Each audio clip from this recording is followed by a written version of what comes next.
ഇറക്കുമതി നയം നിശ്ചയിക്കുന്ന കേന്ദ്രം ഭരിക്കുന്ന പാർട്ടിക്ക് മുമ്പിൽ വില തകർച്ച മൂലം കഷ്ടപ്പെടുന്ന റബ്ബർ കർഷകർക്കായി ഒരു മെത്രാൻ വെല്ലുവിളി ഉയർത്തിയപ്പോൾ ചില കോണുകളിൽ നിന്ന് ഉയർന്ന നിലവിളികൾ ഇനിയും അവസാനിച്ചിട്ടില്ല. ഏറ്റവും ഒടുവിലായി പ്രസ്തുത പ്രസ്താവന വിളറി പിടിപ്പിച്ചിരിക്കുന്നത് സമ്പൂർണ്ണ സമാധാനകാംക്ഷിയായ ഡോക്ടർ KT ജലീൽ MLA ആണ്. മലബാർ കലാപത്തിൽ തലയറുക്കപ്പെട്ടവരുടെ ചരിത്രം ആഴത്തിൽ പഠിച്ച് ഡോക്ടറേറ്റ് നേടിയ ഡോക്ടർ ജലീൽ പാമ്പ്ലാനി പിതാവിന് സ്നേഹപൂർവ്വം ഇന്ന് ഒരു ഉപദേശം കൊടുത്തു. BJP നൽകുന്ന റബ്ബറിന്റെ വില വാങ്ങുവാൻ ഉടലിനുമേൽ തലയുണ്ടായിട്ട് വേണ്ടേ? തലശ്ശേരി മെത്രാന്റെ തല കാക്കാൻ ജലീലിക്ക നടത്തിയ മുന്നറിയിപ്പിന് മറുപടിയാണ് പോസിറ്റീവ് സ്റ്റോക്കിന്റെ ഇന്നത്തെ അധ്യായം.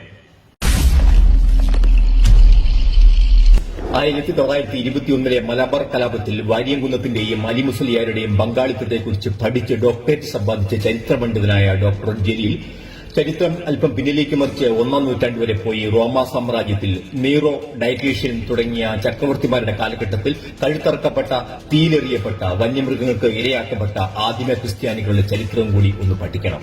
അറുത്തുമാറ്റപ്പെട്ട തലകളിൽ നിന്ന് ഉയർത്തെഴുന്നേറ്റ ചരിത്രമാണ് ക്രൈസ്തവ സമൂഹത്തിന് ഉള്ളത് എന്ന് കാലം പഠിപ്പിക്കുന്നു. തുർക്കിയിലും ഇറാഖിലും സിറിയയിലുമൊക്കെ ഇപ്പോഴും ഉടലും തലയും വേർപെടുമ്പോഴും ഭയപ്പെടാത്ത ഒരു വർത്തമാനകാലവും ക്രിസ്ത്യാനിക്കുണ്ട്. വിനയപൂർവ്വം ഓർമ്മിപ്പിക്കട്ടെ, 2047 ശേഷം ഇന്ത്യ മഹാരാജ്യത്ത് ആരുടെയൊക്കെ ഉടലിനുമേൽ തലയുണ്ടാകണമെന്ന് ഞങ്ങൾ തീരുമാനിക്കും എന്ന് വിചാരിക്കുന്നവർക്ക് തെറ്റി. ഇത് സിറിയയല്ല, ഇത് തുർക്കിയല്ല, ഇത് ഇറാഖല്ല, ഇത് ഇന്ത്യയാണ്. 2047 ശേഷം ശരീരഭാഗങ്ങൾ മുറിച്ചു മാറ്റപ്പെട്ടവരുടെ ഇന്ത്യയെ സ്വപ്നം കണ്ടവരൊക്കെ ഇന്ന് തീഹാർ ജയിലിലെ സിമന്റ് തറയിൽ തങ്ങളുടെ സ്വപ്നങ്ങളുമായി സന്ധി സംഭാഷണത്തിലാണ്. ഒരു മെത്രാന്റെ ഉടലിന്റെ മുകളിലെ തലയെക്കുറിച്ച് ആകുലപ്പെടുന്നതിന് മുമ്പ് തീഹാർ ജയിലിൽ അന്തിയുറങ്ങാൻ വിധിക്കപ്പെട്ടവരെക്കുറിച്ച് ആകുലപ്പെടുക. താങ്കൾ ഇപ്പോൾ താൽക്കാലികമായി അഭയം തേടിയിരിക്കുന്നത് ചെങ്കൊടി തണലിലാണ്.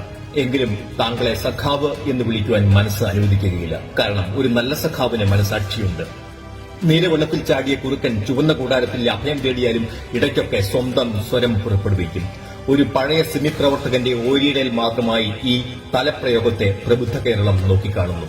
റബ്ബറിന് ന്യായമായ വില വേണം എന്ന് കേന്ദ്രം ഭരിക്കുന്ന പാർട്ടിയോട് തിരഞ്ഞെടുപ്പ് ഭാഷയിൽ ഒരു മെത്രാൻ ആവശ്യപ്പെട്ടത് ഈ നാട്ടിലെ ഹിന്ദുക്കളും മുസ്ലിങ്ങളും ക്രിസ്ത്യാനികളും ഉൾപ്പെടുന്ന പാവപ്പെട്ട കർഷകർക്ക് വേണ്ടിയാണ്.